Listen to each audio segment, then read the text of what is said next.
morning of learning with local area blood cancer experts. And here to tell us all about it is Lauren Friesel. And Lauren, I understand you are actually the manager of patient and community outreach. Thank you so much for being here.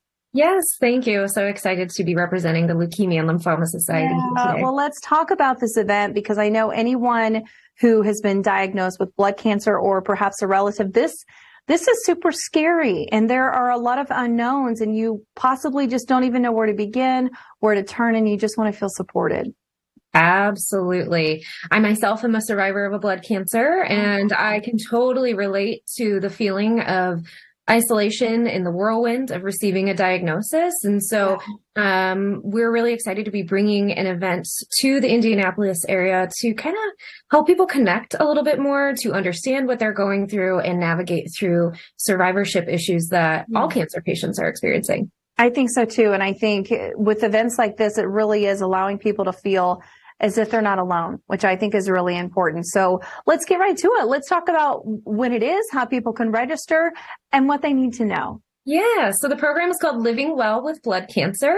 It'll be happening Saturday, April 22nd at the Montage. So we have three main topics that we'll be discussing. The first will be handling the fear and anxiety that it comes with a blood cancer diagnosis. A lot of patients, they experience something called scanxiety. It's the fear that comes up when you've got an incoming scan and you're waiting for your test results. So we'll be talking through that.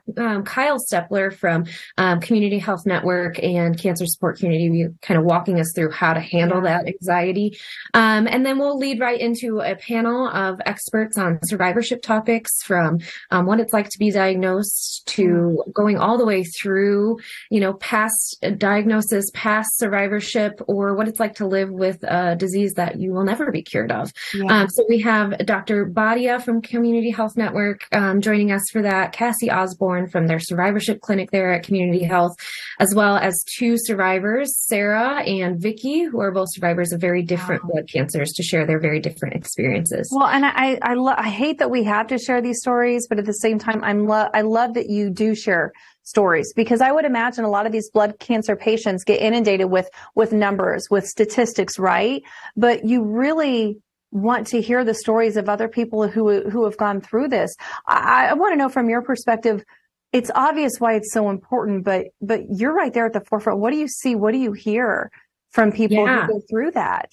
Yeah, a lot of isolation, a lot of confusion. When you're diagnosed with a blood cancer, it's like learning a new language, right? So we like to arm people with the knowledge to understand, what is the doctor even saying to me? What are my treatment options? And how am I going to get through this?